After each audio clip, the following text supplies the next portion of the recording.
Alright, what's up guys? Got another video of what if Obi Wan Kenobi turned to the dark side instead of Anakin Skywalker. So if you like this type of content, then be sure to subscribe for more fanfics, lore, comics, reviews, video essays, and just all things Star Wars. But with all that out of the way, why don't we just dive right on in. So the story starts during the Clone Wars. Darth Maul had just taken control of Mandalore with his brother Savage oppressed. Maul looked at Obi-Wan on his knees as he held the woman he loved in front of him. Obi-Wan looked on in horror as Maul held the darksaber to the Duchess of Mandalore, Satine, who was the woman he also loved. He would have left the Jedi Order for her, but now that would never happen. The Zabrak Sith laughed and spoke.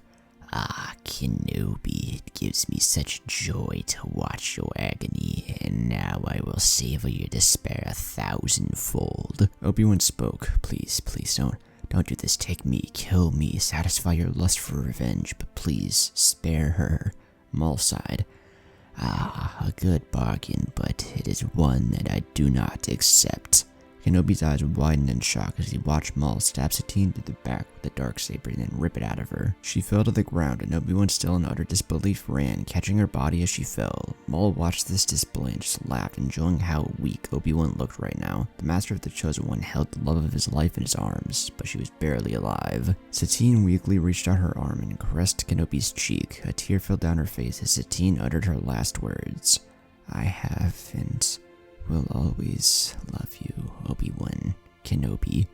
Tears streamed down his face, and Obi-Wan caressed her hair and kissed Satine's forehead and responded, "I have and will always love you for the rest of my days, Satine." Obi-Wan responded.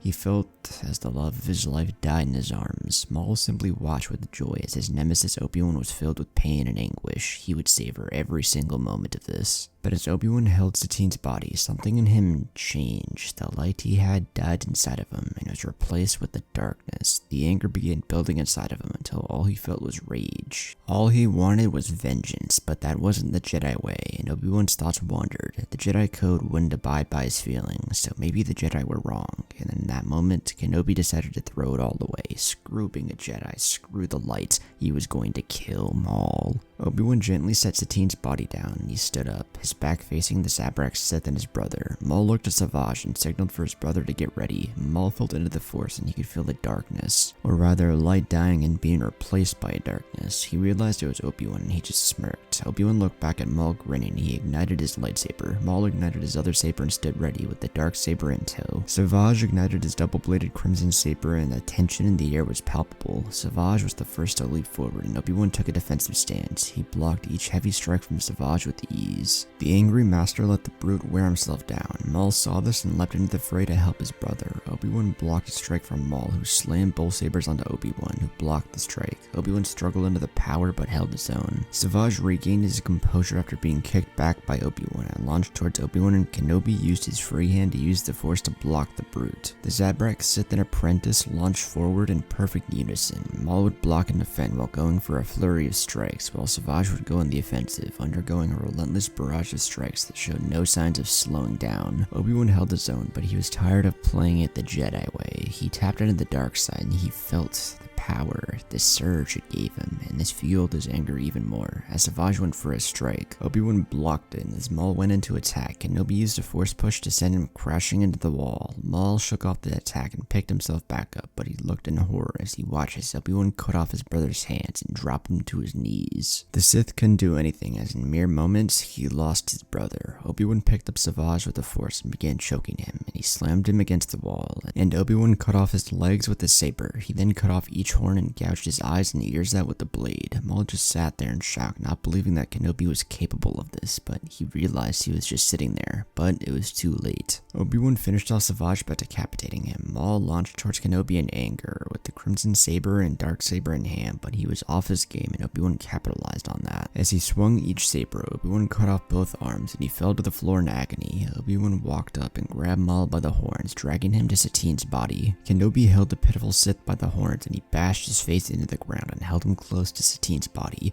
"This is what you did. Look at what you did," Obi-Wan repeatedly yelled as he continued to bash Maul's face into the ground. The Zabrak's flesh peeled off his face and stuck to the ground, and Obi-Wan didn't stop until Maul's face was nothing but a mess of flesh, blood, bone, and brain matter. Kenobi dropped Maul's body to the ground, and moment, he fell to the floor, huffing and puffing, and he looked at his hands, covered in blood. He wiped his hands on his face, covering his face in blood as well, and all he felt was, he didn't know what he felt. He thought he would feel better. He was glad they were both dead, but he didn't feel joy or anger, he just felt nothing. For once, he had embraced the darkness, and this was the power it gave him, and when he thought of that power, a smile grew on his face. He enjoyed tormenting and killing the Sith brothers for what they did. But Obi-Wan regained his composure and wiped the blood from his body. He picked up the darksaber. Maybe he could take over Mandalore, he thought. Maybe though, one day for sure. He would take the darksaber for that very occasion. He picked up Satine's body and brought her to the courtyard. He sat down with her head resting on his lap as he caressed her hair. Time passed and Satine was buried, and Obi-Wan let Bo-Katan take control of Mandalore, at least for now. After Obi-Wan had killed Maul and Savage, Palpatine had headed to Mandalore to deal with them, but by the time he arrived, they were already dead. He wondered who could have done this, and as the Sith Lord felt into the Force, he cackled and smiled, and he realized that Kenobi did this. He felt Obi-Wan's rage, his anger, his darkness, and realized that maybe Obi-Wan had more potential as an apprentice than Anakin, and in that moment, Palpatine decided he would fully turn Obi-Wan to the dark side and make him his apprentice. But Satine's funeral was attended by many from across the galaxy, from the likes of Obi-Wan, Anakin, Ahsoka, Padme, many members of the Jedi Council, Palpatine, and many other important figureheads. Anakin looked over at his master. He saw the look on Obi-Wan's face. It was one of sadness, but also something else. He didn't quite know what though. Anakin and Ahsoka had an idea that Obi-Wan was close with Satine, and Anakin couldn't imagine what it would be like if he were to lose Padme. Palpatine watched Obi-Wan and he secretly smiled. He would use Kenobi to make his plans come to fruition. Why use Skywalker when he could use the one who trained the Chosen One? After Satine's funeral, things went back to normal. Obi-Wan, Anakin, Ahsoka, and the rest of the Jedi returned to Coruscant, and the Clone Wars continued. Obi-Wan was sent out on more missions, and after every battle, he became more disillusioned with the war and the Jedi. He began to share the views of Dooku and wondered if he maybe should have joined him on Geonosis. Obi-Wan wanted to change things, make the Republic better, or maybe just get rid of it altogether. And that included the Jedi as well. But that's when, as Obi-Wan and Commander Cody, along with the rest of their clone battalion, were camping out for the night, a shadow began wiping them out. One by one, the clones were picked off. Cody and Obi-Wan looked at each other and nodded, readying themselves for whatever was coming. Kenobi felt into the Force and felt a sinister dark side presence, even stronger than Maul. A crimson lightsaber whirled through the darkness, and as every single clone was killed, only Obi-Wan and Cody remained. That was until Cody blasted into the darkness and was met in turn with the saber, cutting him in half. Kenobi steadied himself until a dark hooded figure cackled, emerging from the shadows. "Ah, Master Kenobi, I've been looking for you," Obi-Wan responded. "You're the Sith Lord we've been looking for," Palpatine spoke back. "That I am." The Sith Lord removed his hood, showing the face of Palpatine. Obi-Wan looked in shock that Darth Sidious was the Chancellor. He ignited his blue saber and the dark saber, but Palpatine put his hands up. He told Obi-Wan he was only here to talk, and that he had to offer him something. Kenobi grimaced, and he could tell the Sith Lord was being truthful. He deignited his sabers and looked at the corpses of his clone battalion. He should have felt sadness, or at least remorse for not saving him. But in fact, he felt nothing. Palpatine told Obi-Wan he knows what happened on Mandalore and that he has the potential to become so much more powerful than he already is. Sidious continued telling him that with the power of the dark side, he could protect the ones he cares about, or bring the ones he cares about back from the dead. Obi-Wan's thoughts flashed from Qui-Gon to Satine. Kenobi put his sabers away and he smiled. He could bring back the love of his life, but Obi-Wan dug deeper into his mind and realized that thought was only surface level. What he truly wanted was power. The power to never lose anything he cared about again, but also the power to destroy anything standing in his way. Palpatine watched as Obi-Wan kneeled before him, and in that moment, Obi-Wan Kenobi became the apprentice of Darth Sidious. Palpatine spoke. "Now for your Sith name. You have a brotherhood with Skywalker that will become fractured. You shall be henceforth be known as Darth Turnis." Obi-Wan left and went with Palpatine. News of Kenobi's battalion being wiped out and him disappearing spread like wildfire throughout the Republic. The Jedi Council found it disturbing that Obi-Wan seemed to have just simply vanished, so they sent Ahsoka and Anakin to investigate. They traveled to his last known location and began looking around, but after hours gave up. Weeks passed and the search for Kenobi went in vain as everyone gave up hope except for Anakin. He would find his master no matter what. In the industrial sector of Coruscant, Palpatine trained Obi-Wan in the ways of the dark side, teaching him to harness his darkner to use use his anger and to never show weakness. Obi-Wan learned many Force techniques like Force Lightning and Force Drain. But the events of Revenge of the Sith happen, and Palpatine is kidnapped and taken aboard the Invisible Hand. Mace Windu and Anakin are sent to go rescue the Chancellor, and they end up facing Dooku. The two Jedi are able to overpower Dooku, and unlike their previous encounter in Geonosis, Windu decided to finish off Dooku once and for all. With Dooku's death, Anakin and Mace rescue Palpatine as the Invisible Hand is destroyed. And during this time, Palpatine has distanced himself from Anakin, focusing entirely on his new apprentice. Ahsoka has rejoined the Jedi Order after Obi-Wan disappeared and recently became a Jedi Knight. This caused the Council to make Anakin a master, and he couldn't have been happier. But the one thing Skywalker missed was his master. He recently found out Padme was pregnant, and he couldn't be more excited. But while Anakin found joy and happiness, Obi-Wan found anger and hatred. Palpatine's training was ruthless, and something in Obi-Wan changed, and he despised the Jedi, but like Dooku, wanted to change the galaxy in his own twisted way, so that something like the death of Satine never happened to him or anyone ever again. Time passed, and Palpatine revealed General Grievous was on Utapau, and the Council sent recently made Jedi Master Anakin Skywalker to go finish off the droid general. While this happened, the remaining Council members on Coruscant, that being Mace Windu, Saesee Tiin, Agen Kolar, and Kit Fisto, confronted Palpatine to have him give up his emergency powers. Palpatine smiled as he wasn't gonna let this happen, and he just cackled as the door opened behind the Masters and in walked Obi-Wan. Mace was shocked to see Obi-Wan, and he told him to help them arrest the Chancellor, but all he heard was laughter and the sound of a lightsaber igniting. Palpatine cut down Saesee Tiin and Agen Kolar and went in for Mace and Kit. Palpatine finished off Fisto, and Windu yelled at Obi-Wan to help, but he reacted just in time to block a strike from Obi-Wan. Mace looked in horror to see Obi-Wan holding a crimson blade standing next to Palpatine, both with Sith eyes. In that moment, Mace steadied himself, realizing that Obi-Wan had fallen to the dark side, and he didn't have a choice. Palpatine leapt forward, with the Sith scream and engaged in a duel with Mace. The Master of the Order used Vapaa to hold his own, but when Obi-Wan jumped into the fray is when the Sith gained the upper hand. Obi-Wan blocked a strike from Windu and ducked under him as Palpatine shot Mace with a blast of Force Lightning. Mace screamed in pain and flew towards the window, cracking it. He struggled to stand, using his knee as a crutch, but Obi-Wan picked him up with the Force and choked him, and Mace couldn't do anything as he was still weakened from the lightning. Kenobi then proceeded to gut Windu with his crimson saber, which he had bled from training with Palpatine. The Sith apprentice ripped his saber from Windu and kicked his chest, causing him to crash into the window, flying back and falling to his death into the depths of Coruscant below. Obi-Wan kneeled before Palpatine, and the Sith Lord smiled, telling Kenobi well done. The Chancellor then executed Order 66 and told Obi-Wan to go march onto the Jedi Temple. Obi-Wan marched onto the Jedi Temple with a battalion of clones, killing any Jedi they found. On Utapau, Anakin managed to destroy General Grievous, but nearly died when Rex ordered the 501st to shoot at him. He fell into the water, and the 501st believed him to be dead. In the water, Anakin could feel the deaths of thousands of Jedi across the galaxy. Back on Coruscant, Obi-Wan and his battalion wiped out Masters, Knights, Priests, Temple Guards, even younglings. No one was safe, but Obi-Wan ordered them to stop when he came across Ahsoka defending a room of younglings. She looked in horror to see the master of her own master committing these atrocities. She scowled in anger to her former friend, but Obi-Wan was too long gone. Obi-Wan ignited his crimson saber, and Ahsoka ignited her twin blades, and Obi-Wan responded by also igniting the dark saber. Ahsoka launched towards Obi-Wan, who easily blocked. Ahsoka ran around Obi-Wan, and he blocked each strike with ease. Kenobi had been a Jedi Master when he had fell to the dark side, but Ahsoka had just recently become a Jedi Knight. She quickly came to understand that she stood no chance. Obi-Wan smiled as he unleashed a blast of Force Lightning towards the younglings, and Ahsoka ran to jump in the way to block it. She fell to the ground, writhing in pain, and so Obi-Wan blasted her with lightning, but while being electrocuted, Ahsoka watched in horror as the clones unleashed blaster fire, killing every single youngling she was trying to defend. Once they were all dead, Obi-Wan stopped the electricity and picked up Ahsoka by the hair and showed her their corpses. "You see this, Padawan of my former apprentice? This is your fault. You were too weak to protect them, and now you'll join them."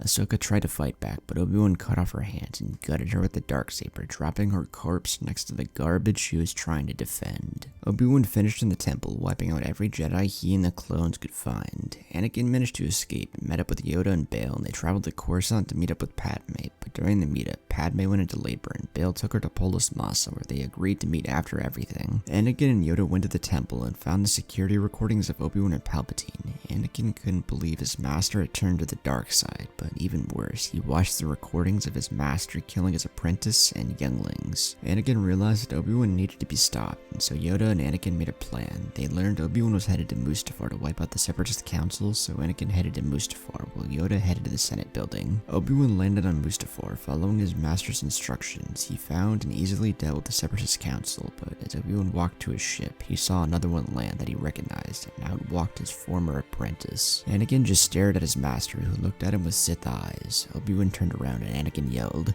Why, master? It was said that you would train me to destroy the Sith, not join them. Obi-Wan responded, You have no idea why, boy. How would you feel if the love of your life were murdered in front of you? You don't, so you don't have the right to lecture me about right and wrong. Anakin got angry. I know you lost Satine, but you killed Ahsoka.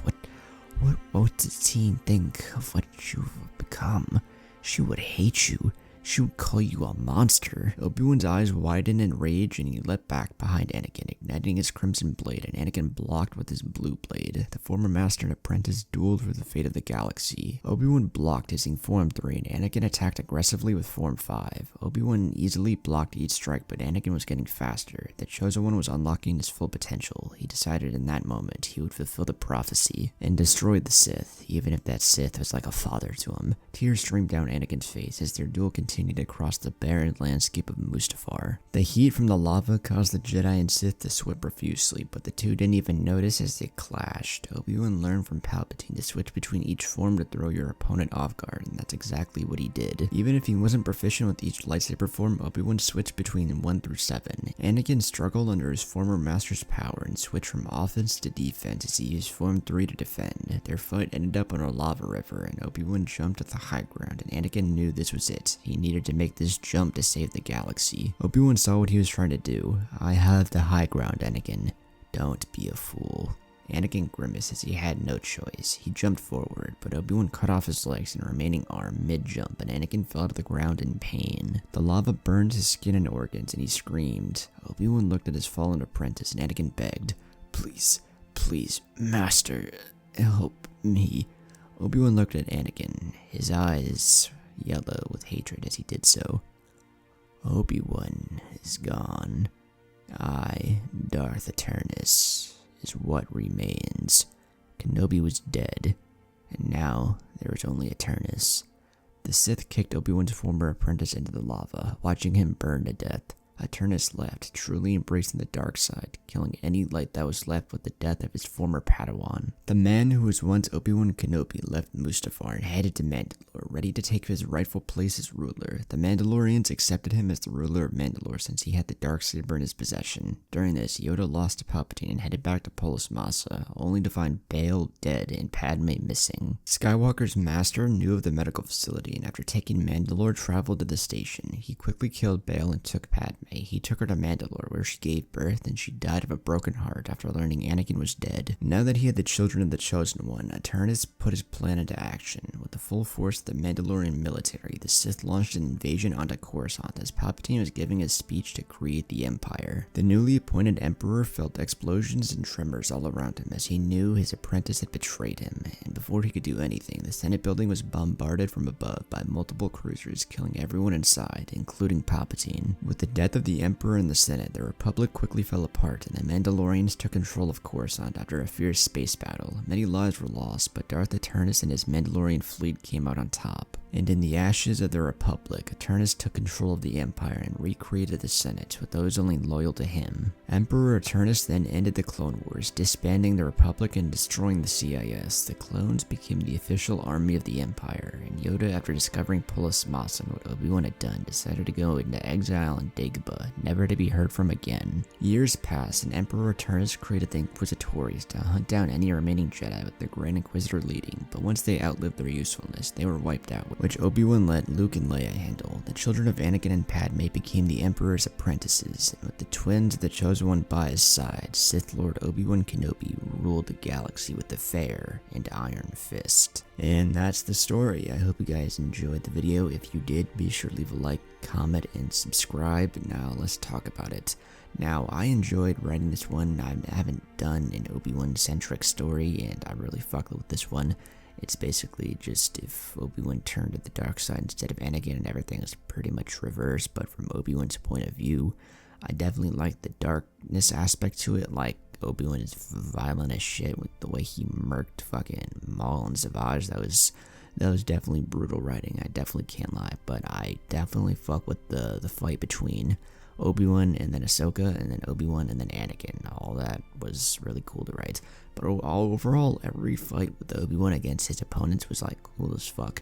I didn't really feel like writing a fight between Palpatine because I feel like that would just be kind of redundant, to be honest. I don't know if he would be powerful enough to kill him at that point, so just decided to murk him off with a giant explosion. So yeah, but I definitely enjoyed writing the story. I hope you enjoyed it too. Let me know what videos you want to see down below, and I will see you all in the next one. Peace.